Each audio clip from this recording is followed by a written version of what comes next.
Go live. Let's see what we got. Let's see what we got. Hey, Danland Pro here. How you doing? Hey, having a good evening. I thought I'd just do a quick live. I've been watching some live shows on different topics, and it's amazing how many different things are going on social media now. You don't need nothing to validate or confirm anything that you're saying. I think things are really, really, really getting out of control. Kind of remind me back when MySpace that MySpace got kind of like corrupt, where people was just hacking and hacking and hacking. Now you can just post anything on Facebook or anything that your little heart desire, and you don't have to validate anything. Some of these shows I listen to, like when you learn that a lot of times when you're doing something like research or you're doing something like a documentary or you're doing something where you really actually making statements as far as events or the chronological order that events may have happened, people, places, and things. Sometimes you need a little something to validate what you're saying. You notice, like if they're talking about history or something, they might have a record or something, like the Bill of Rights. They might flash the Bill of Rights across the screen so you can see something to validate or confirm what the subject matter is. So we did a video on that. And we put it up on, I think it was Webmaster Dan at YouTube, one of these destinations. Because right now what I'm doing is I'm simultaneously broadcasting to 3 YouTube channels at the same time. So I wanted to see how this worked, first of all. So that's one of the channels that we posted, one of the videos on how to validate or confirm some of the stuff that you may be talking about, whether you got a guess or whether you're talking about stuff in general. So like I got this thing on social emotional learning as far as college retention pertaining to social emotional learning and how social emotional learning intervention can assist with retaining students in college after their freshman year. So I'm gonna eventually post that. I did another one on self-analysis, on how to analyze, do a self-analysis on yourself and see some of your pros and cons, some of your strengths and weaknesses. Because what we find, or what I found in my personal journey, was that sometimes we so focus on our accomplishments and achievements and our positive traits and our strengths that we ignore the weaknesses. So you can see it right on social media itself. A lot of times we post the good things, we post the good pictures, and we tell people don't post that ugly picture, or don't post that bad picture, or don't post that picture where my clothes not looking right or everything is not right. So we had a tendency to just focus on our strengths. So sometimes when we focus on our weaknesses and our strengths, then we get a better position for personal growth, self-growth. So these are all the things that I share. So aside from these things that I share, I normally step aside and then get into the things that I consider a hobby or things that I've been passionate about, like dance. Sometimes we talk about religion, spirituality, some of those topics, because we spent a lot of time in those areas. But I also share that experience because one of the experiences that I had in that area was that I was putting a lot of time into a lot of meetings. I was putting a lot of time into just hearing people talk. I was putting a lot of time into hearing people give confessions and testimonies that I could relate to, but it really had nothing to do with personal growth. It had nothing to do with personal development. It really had nothing to do with external things that I wanted to contribute my time and energy to, as far as improving in community affairs or improving in civil affairs, improving in social justice. It had nothing to do with any of those things. So I started seeing that a lot of that time and energy was just listening to someone talk. And in many cases, I was listening to the same person 3 or 4 days in that week. So I started adding up that time and that energy. So it was like you really just using me as an audience. So you just need somebody to hear yourself talk. So I start noticing these things, not in just one situation, but in several situations. So I start redirecting that time and energy to other areas. So you might do that with any vice. So it could be anything that you really devoting or putting a lot of time and energy to, and you're not really getting any results. As they say, I hear that scripture a lot of times that no weapon formed against me will prosper. Well, I start looking at prosperity, but not just personal prosperity, but prosperity as far as what was surrounding me. Were people around me actually prospering? I was sharing with a young man the other day, not even the other day, yesterday, we was having lunch, and I was sharing with him that I started noticing that most of the people in my audience was the same people as me. So in other words, if I got an audience full of trumpet players and I play the trumpet, What's the possibility of those trumpet players elevating or promoting me to higher heights than where they trying to go? So we all trumpet players just listening to each other play the trumpet. That is really not what we're looking for as far as personal growth or as far as personal development or as far as those we're trying to reach so we can touch them with how we play the horn. So if we in a trumpet workshop, that's fine. But if I'm trying to excel as a trumpet player, I don't want a room full of trumpet players because I doubt if it's anybody in that room, unless they just a humanitarian or something, that's going to promote me before they promote themselves. So a lot of times I find myself in the room with people that had the same goals and aspirations as me. And in many situations, they're really not trying to uplift you. They're really trying to elevate you.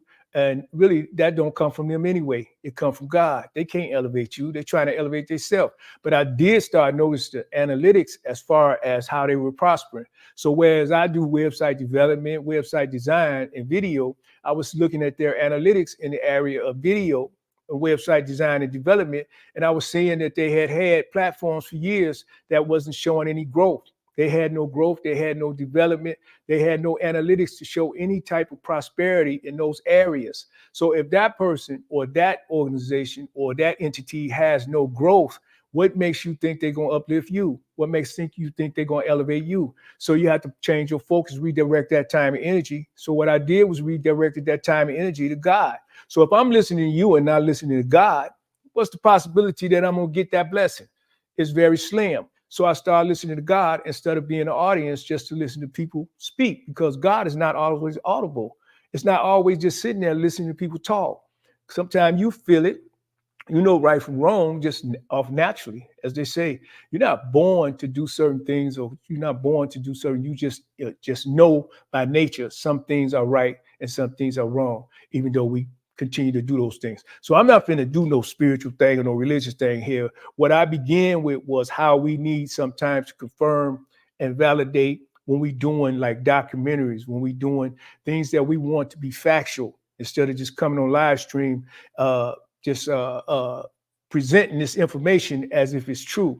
And a lot of times, a lot of shows that I hear, a lot of live streams that I hear is repetitious. It really has nothing to do with with growth. So I've tried to share that experience, not to devalue or belittle the efforts of others any more than I want someone to belittle or devalue me when I'm not up to par, or it's something that they may disagree with what I'm doing. What it is that I'm trying to point out some of the things that make that information a little more credible, a little more valid, as far as how we can use that information to elevate or to improve or for personal growth. So one thing I saw was where they recommend that sometimes you just got to go ghost. You just got to disappear. And that's another experience that I had where I just had to go ghost. And when you go ghost, people assume a lot of things. A lot of people, when I went ghost, they assume that, hey, he going back to stepping every day and every weekend. He going back to what they say, going back. Or as they say, backslid. He going back to what he used to do as far as time and energy. And they were so far off the mark, it wasn't even funny. But that is the recommendation that the wise people give you. Sometimes you got to go ghost. Sometimes you got to just disappear from the whole scene. Don't explain yourself to nobody and go do your thing. You know what your visions and your dreams are. So if people are going to talk about you, let them talk about the dreams and accomplishments that you have made as far as the things that you set out to do. So can anybody, if they talking about you right now, can they really say that you didn't accomplish your goals and your dreams as you may have shared with that particular group of people or that particular individual? So regardless of what you're saying in the background, negative or positive, did I accomplish my goals and dreams as far as what I set out to do in this lifetime? And there are still dreams I want to accomplish and achieve. So if you're doing that as a person, so a lot of times when you hear me share what I'm experiencing, I'm sharing it from a collective perspective, because if you're doing what you need to do as a person to accomplish your dreams and goals and visions, then it really doesn't matter what people assume when you go ghost. Because while they were assuming and drawing conclusions, I was praying. I was meditating. I was getting into health a little deeper. I was getting into concentration and focusing on God. I was reading the word a little deeper.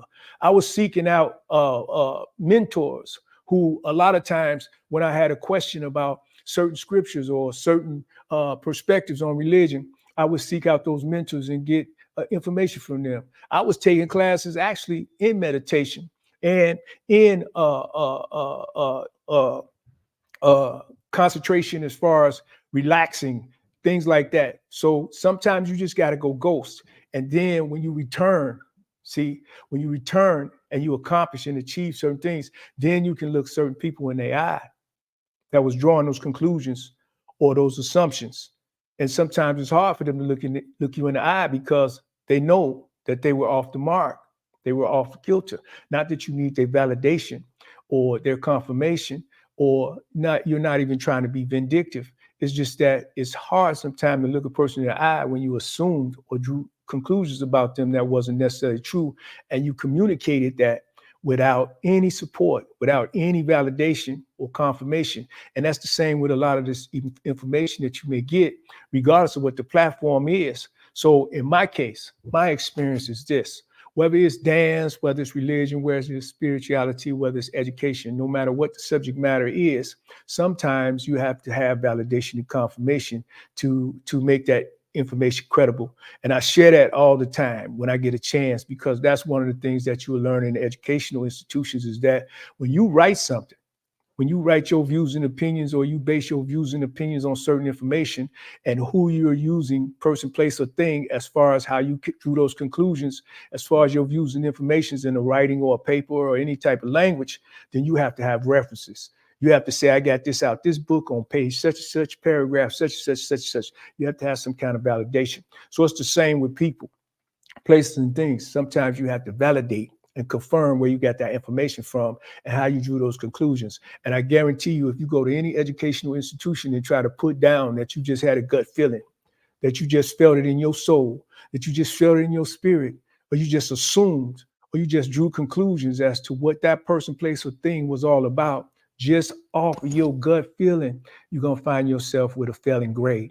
And that's the same thing with a lot of this information that I might hear, whether it's true or not. If you cannot confirm or validate the sources from which you got that information, then as far as I'm concerned, based on education and institutions of education, as far as I'm concerned, that information is invalid, because you don't have anything to confirm or validate the statements that you made and where you got that information from. Now, if you got it out the sky and you got it out your gut feeling, that's fine. Whoever want to believe you and take that as credible information, that's cool. But that's really some of the problems that we have on social media, is that we could say things about people, places, and things with no confirmation or validation. We can even come on here and fabricate. We can come on here and lie. We can come on here and exaggerate. We can say anything that we want to say about dance, about religion, about spirituality, about people, about education. We can say anything that we want with no validation or confirmation.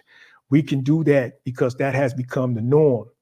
But it's not the norm with everybody. It's only a small percentage of people that find that to be the norm, and they take that and run with it. They don't even go and try to find something on the internet to even fact find some of the information that they might hear. So all these things that we hear about all these celebrities, you never just go and click and see if that's the truth. See if that person really died today. See if that person really did what they say they did as far as social media. And sometimes if you just click another button and go try to find some type of validation or confirmation from a credible source, a citation, a credible citation, you'll find that information is incorrect, or it's fabricated, or it's exaggerated. And that's especially true with spirituality and religion, because it is a fact that people will misquote the Bible. They will say things that's not even in there just to suit the narrative. And that is a problem. We keep creating these narratives, and we got history all twisted up and confused, and we just keep pumping it out and pumping it out and pumping it out. And I'm just here to say that sometimes we need to share the experience that we had with that, how we feel, how we think, and our perspectives and opinions and views on it, without being malicious or without being vicious, without trying to run each other in the ground or devalue people or belittle people. I'm just here to say that validate your information, cite your information, give some kind of reference to your information, how you came to those conclusions, or why I should believe what you're writing what you communicating or what you putting out on a live stream or anything else. Is it true? So if you are the hero in the story and you are the one that took the rocket to the moon and went around the moon 100 rotations, is there any record of that? And if you do have a record of it, since you're making claim that you made that those 100 revolutions around the moon, it should be recorded at NASA somewhere. So could we possibly see the form? Could we possibly see the record or archive of the journey when you rotated around the moon 100 times? Otherwise, it's just hearsay. And we already know that hearsay is like anything else. As the Stoics say, hearsay is like anything else. Everything is an opinion. Everything is a perspective. And even that, at times, needs to be cited and referenced. Hey, my name is Dan Land Pro. All I'm saying is the Dan Land YouTube.com show is about real topics, real subjects, and my personal experience about it. Now, if you have any flack or response to anything that I post, then you're welcome to come on Dan Land Pro show and talk about it. Just send me an email or contact me through one of my sources and we'll make that happen. And we could talk about any subject, especially dance, especially spirituality and religion. As I said, we can talk about it. We're not going to argue about it, but we can talk about it. And when you do come, have your citations, your references, and the information that you need, because any information that you communicate to me, if you want it to be valid, then it should be able to be substantiated by some type of source, some type of reference. Hey, my name is Dan Land Pro, and I'm going to check and see if this particular post went to my 3 YouTube channels. Till next time, make sure you subscribe, hit that notification button, because we getting ready to get down in 2024. I guarantee you that. Hey, I'm out. Peace.